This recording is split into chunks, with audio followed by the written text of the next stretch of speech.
नमस्कार, मैं हूं शैलेंद्र सिंह और आप देख रहे हैं हमारा YouTube चैनल शब्द शब्द शैलेंद्र सिंह। हम रोज़ नेताओं की बात करते हैं, लेकिन आज बात करेंगे मतदाताओं से और सवाल पूछ लेंगे कि क्या आप वोट देने से पहले जो राजनीतिक दल घोषणा पत्र जारी करते हैं, क्या आपने उनको कभी पढ़ा है या घोषणा पत्र पढ़ने के बाद वोट करते हैं, या फिर जब चुनाव बीत जाता है और दूसरी बार कोई पार्टी या नेता वोट मांगने आता है तो आप उसकी तुलना करते हैं क्या कि पिछले घोषणा पत्र में उसने क्या कहा था और क्या पूरा हुआ, क्या पूरा नहीं हुआ। पिछले घोषणा पत्र के अनुसार आगे किस तरीके का वो दूसरा घोषणा पत्र लेके आया है और दोनों ही घोषणा पत्र में क्या उसने हिसाब किताब देने की कोशिश की है, एक रिपोर्ट कार्ड जैसा चुनाव जीतने के बाद वो क्या करने वाला है। असल में घोषणा पत्र इस तरीके का होना चाहिए जो पिछली सरकारों का रिपोर्ट कार्ड हो, और जो नए दल लड़ रहे हैं या जो दूसरे दल को बेदखल करना चाहते हैं सत्ता से, वो क्या लेके आ रहे हैं ये उनमें होना चाहिए। असल में घोषणा पत्र उसी तरह होता है जैसे हम बहुत सारे फॉर्म साइन करते हैं जिसमें जीवन बीमा है, ये तमाम ऐसे फॉर्म होते हैं जिनमें इतनी शर्तें लगी होती हैं कि हम उनको पढ़ते नहीं, बस जहाँ जहाँ एजेंट बोलता जाता है हम साइन करते जाते हैं। आमतौर पे ये ही एक प्रक्रिया होती है। और घोषणा पत्र को लेके भी हमने जब तमाम लोगों से सवाल किए तो यही बात निकल के आई कि हमने घोषणा पत्र पढ़ा नहीं। हम अखबारों में या चैनलों पे या डिबेट में मोटा मोटा ये सुन लेते हैं कि घोषणा पत्र में क्या कहा जा रहा है, या जो कुछ बड़ी बातें सामने आती हैं हम उनको समझ लेते हैं, उनको जानते हैं, लेकिन पूरे घोषणा पत्र को हमने पढ़ा नहीं है। ना ही किसी मतदाता के पास इस तरीके का घोषणा पत्र होता है कि वो पढ़े। अखबारों में जो चीज़ें छपती हैं एक बार उनको थोड़ा बहुत लोग पढ़ लेते हैं, इससे अलावा घोषणा पत्र को लेके जनता के बीच कोई बहुत बड़ा विषय नहीं है।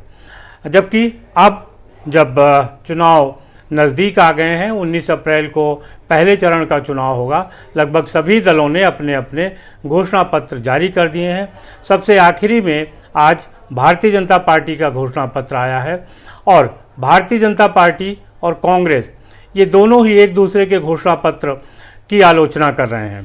कांग्रेस का जब घोषणा पत्र आया था तब प्रधानमंत्री नरेंद्र मोदी ने उसे मुस्लिम लीग से तुलना की थी, और उनके तमाम भाषण ऐसे हैं जिसमें वो कहते हैं कि 2024 का जो लोकसभा चुनाव हो रहा है उसमें विपक्षी दल कहीं दिख नहीं रहे हैं।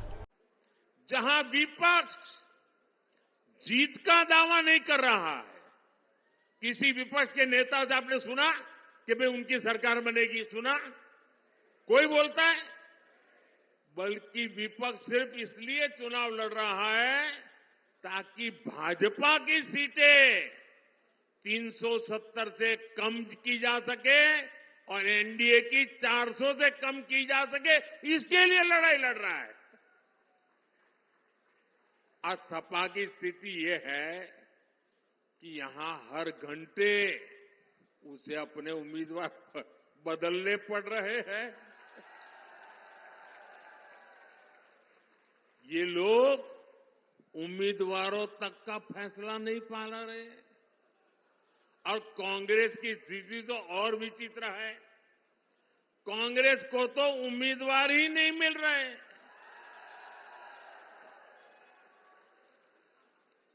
जिन सीटों को कांग्रेस अपना गढ़ मानती थी,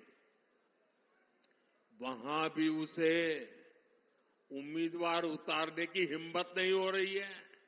मैंने तो देखा कुछ जगह पे जिसको उन्होंने उम्मीदवार घोषित कर दिया, टिकट दे दिया, उसने दूसरे दिन इस्तीफा दे दिया।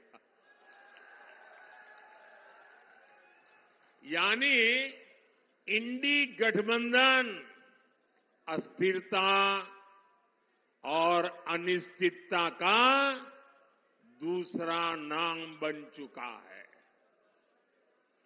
इसलिए देश आज उनकी एक भी बात को गंभीरता से नहीं ले रहा है। वहीं दूसरी तरफ जब भारतीय जनता पार्टी का घोषणा पत्र आता है तो फिर कांग्रेस भी उस पर हमलावर हो जाती है।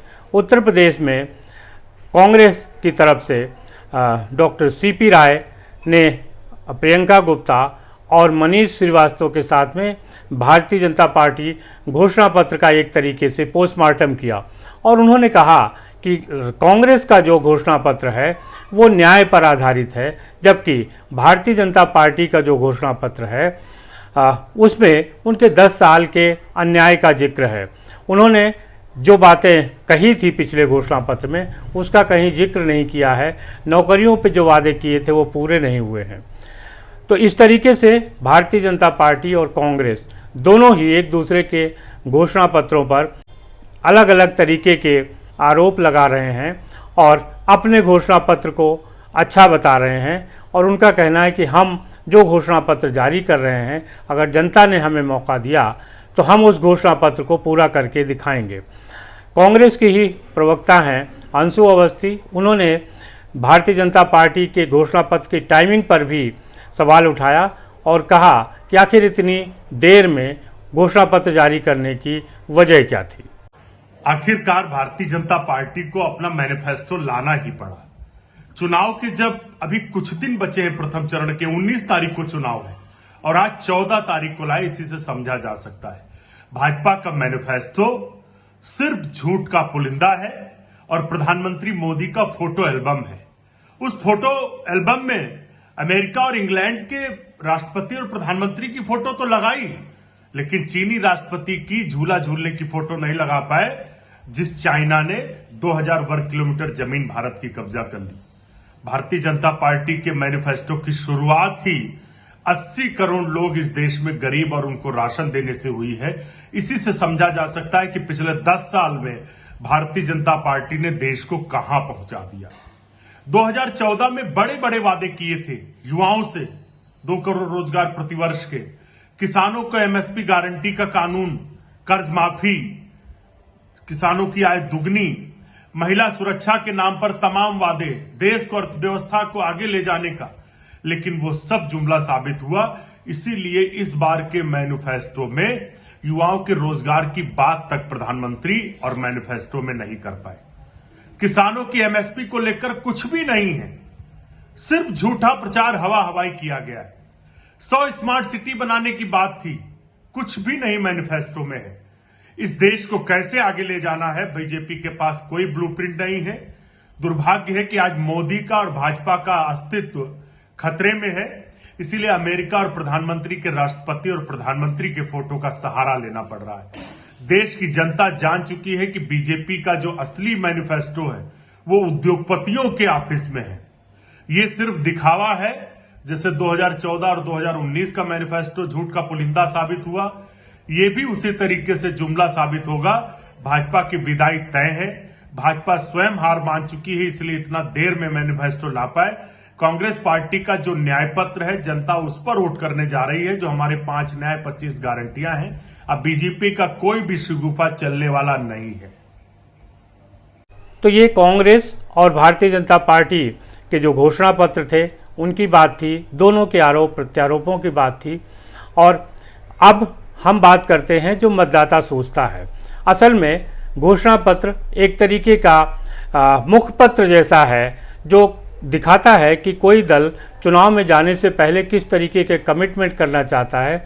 अगर उसको सत्ता मिलती है तो जो 5 साल होंगे उनमें कैसे वो काम करेगा, इसका वो रोड मैप दिखाता है। लेकिन ये इतना विस्तारित होता है कि बहुत बार जो मतदाता है, भारतीय मतदाता है, उसको समझ नहीं आता है। जैसे बजट की जब बात करें तो बजट पे बहुत बहस होती है, लेकिन जो आम नागरिक है उसे ये पता ही नहीं होता है कि आखिर बजट में क्या उसे मिल रहा है और क्या उसे मिलना चाहिए था, कहाँ क्या होना चाहिए था। इसी तरीके से मतदाताओं को घोषणा पत्र के बारे में भी बहुत जानकारियाँ नहीं होती हैं। असल में मतदाताओं की जिम्मेदारी होती है कि वो घोषणा पत्र को पढ़ें और पढ़ने के बाद फिर सोचें कि जो घोषणा पत्र उनके सामने किसी पार्टी ने रखा है वो किस तरीके का है, उस पर उनको वोट करना चाहिए या नहीं।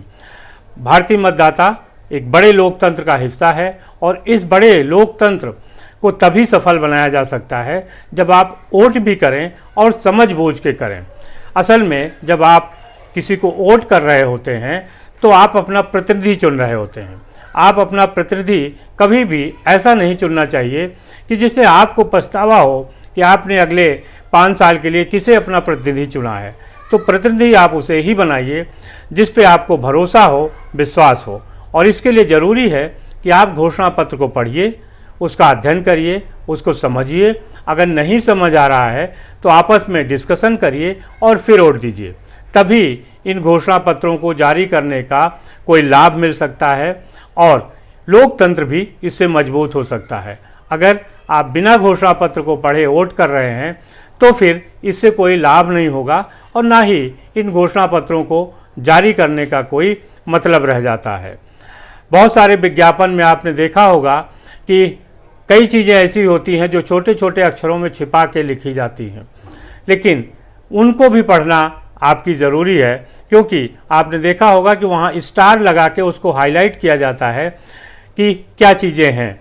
तो आप छोटी छोटी जो बातें हैं घोषणा पत्र की उनको पढ़िए, उनको अपने पास रखिए और जब मौका मिले तो नेताओं से सवाल करिए कि उन्होंने जो वादा किया था उसे पूरा क्यों नहीं किया, और अगर उन्होंने वादा पूरा नहीं किया है तो अब वो किस हक से वोट मांगने आते हैं।